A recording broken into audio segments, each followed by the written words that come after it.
गोविंद भगवान की जय।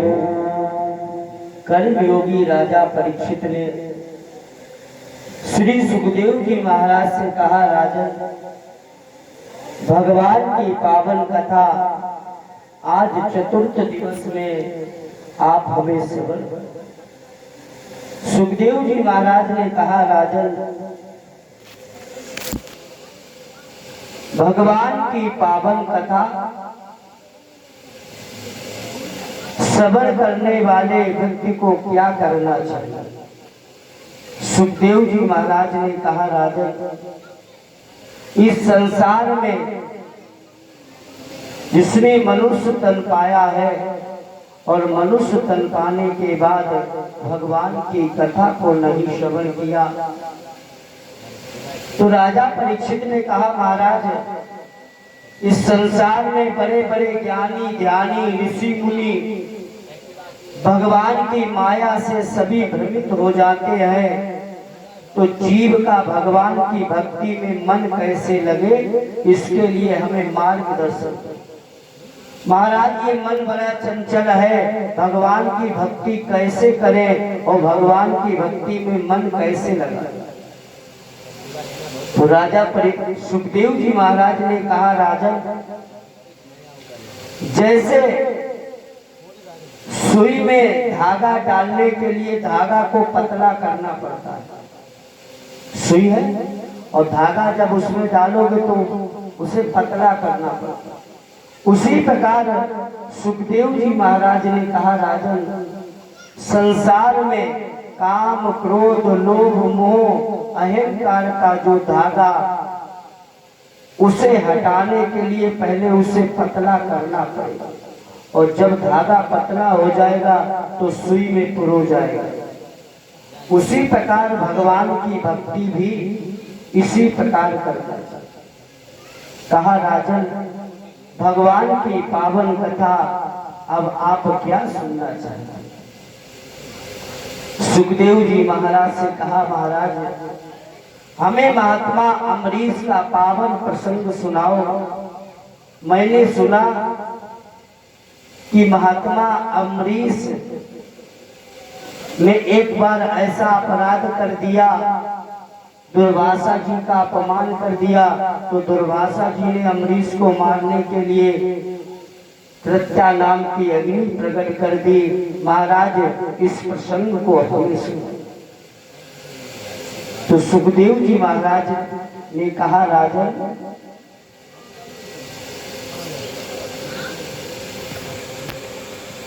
बोलिए गोविंद भगवान की जय, भागवत भगवान की जय। सुखदेव जी महाराज ने कहा, अम्बरीशो महाभाग सप्तदीप मही।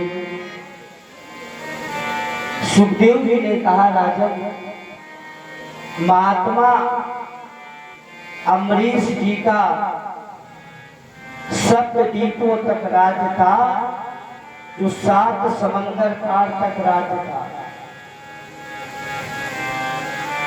ऐसे पावन अम्बरीश जी महाराज का चारों तरफ अटल छत्र था, ऐसे महात्मा अम्बरीश।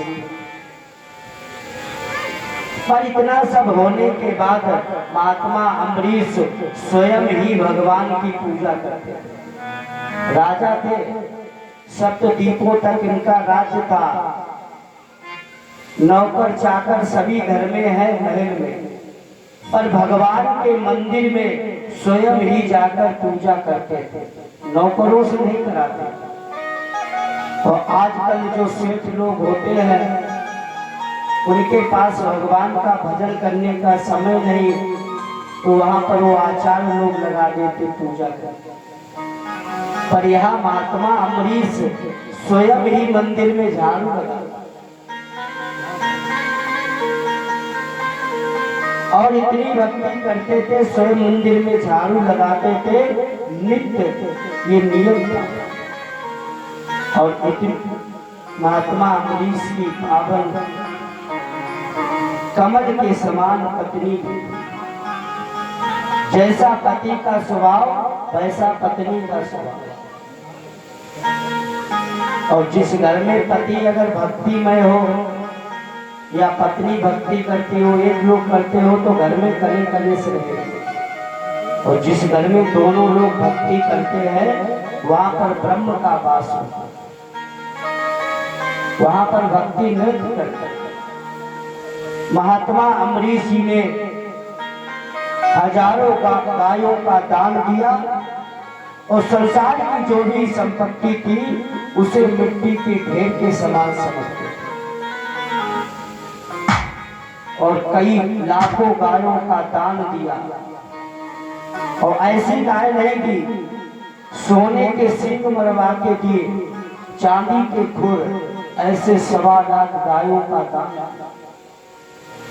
तो विचार किया, मैंने अपने जीवन में सब कुछ किया है, अब हमारी इच्छा है, अब हम भगवान विष्णु की भक्ति करते करते अब एकादशी का व्रत करने का संकल्प लिया। अम्बरीश जी तो 1 वर्ष का संकल्प लिया और जब 1 वर्ष पूर्ण होने का समय आया तो संतों ब्राह्मणों को बहुत सा दान दिया। द्वादशी परायण करने का जब समय आया महात्मा अम्बरीश जी, तो सामने से देखा क्या, महात्मा दुर्वासा जी आ गए और जैसे महात्मा दुर्वासा को देखा, जाकर सम्मान किया, उच्च आसन पर बैठाया, कहा महाराज आज हमारा जीवन धन्य हो गया, आज हम अपने व्रत का पारायण करने जा रहे, आज 1 वर्ष पूर्ण हो। अच्छा हुआ आप आ गए, ये हमारे लिए सौभाग्य की बात है। कहा महाराज हम आपको निमंत्रण कर रहे, आपको हम भोजन कर रहे।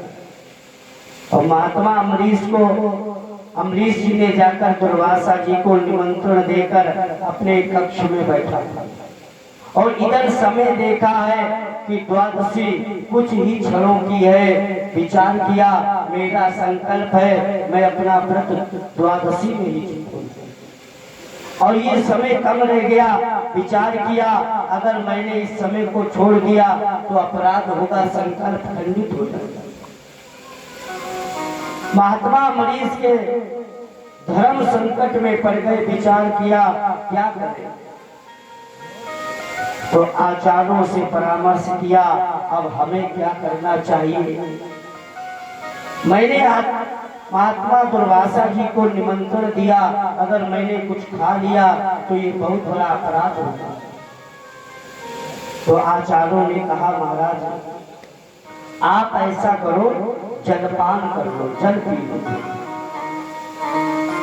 तो अम्बरीश जी ने जैसे जल को पिया और पीने के बाद जैसे चले, दुर्वासा जी क्रोध में आ गए। दुर्वासा जी को इतना क्रोध था, दुर्वासा जी ने कहा अम्बरीश आपने मुझे निमंत्रण देकर स्वयं जलपान कर दिया, ये बहुत बड़ा अपराध किया, आपने मेरा अपमान किया। महात्मा दुर्वासा को क्रोध आ गया, इतना क्रोध आया सुखदेव जी महाराज ने कहा राजन कि नेत्र लाल हो गए और अपनी जटा को उखाड़ा, जमीन पर पटक दिया। कृत्या नाम की एक अग्नि प्रकट हो, अग्नि इतनी तेज प्रबल चल रही कि महात्मा दुर्वासा के कहने पर अम्बरीश का वध कर दिया। और जैसे अग्नि कृत्या अग्नि अम्बरीश जी को जलाने के लिए जैसे पास में जा रही, अम्बरीश जी ने भगवान का चिंतन किया, भगवान नारायण का चिंतन किया। हे प्रभु मैंने कोई अपराध नहीं किया, फिर भी महात्मा दुर्वासा ने मुझे मारने के लिए अग्नि प्रकट कर दी, अब आपके ही शरण में है। भगवान ने जैसे अम्बरीश की प्रार्थना सुनी, भगवान नारायण ने अपने सुदर्शन को भेज दिया और अम्बरीश की रक्षा, चारों तरफ सुदर्शन घूम गए। और जैसे सुदर्शन घूमने लगा और जो ये अग्नि थी सुदर्शन के प्रभाव से कृत्या नाम की अग्नि शांत जैसे शांत हुई। अब हुआ क्या, जो सुदर्शन अमरीश जी की रक्षा कर रहा था, वो सुदर्शन महात्मा दुर्वासा के पीछे थे। भोली गोविंद भगवान की जय, भागवत भगवान की जय। आइए दो बार भगवान का संकीर्तन।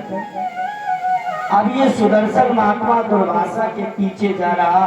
अब दुर्वासा जी भाग रहे और कहे क्या रहे, सिया राम हरे राजा राम हरे, जय जय प्रभु दीन दयाल हरे। सिया राम हरे राजा राम हरे, जय प्रभु दीन दयाल हरे। सिया राम हरे राजा राम हरे, जय जय प्रभु दीन दयाल हरे। सिया राम हरे राजा राम हरे, जय प्रभु दीन दयाल हरे, जय प्रभु दीन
दयाल हरे।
और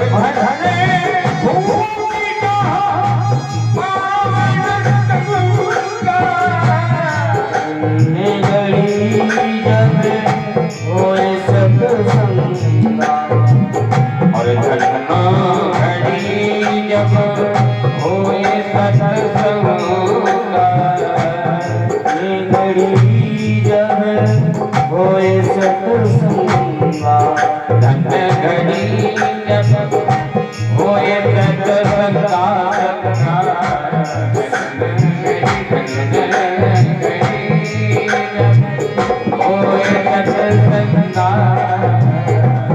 सिया राम हरे राजा राम हरे जय जय प्रभु दीन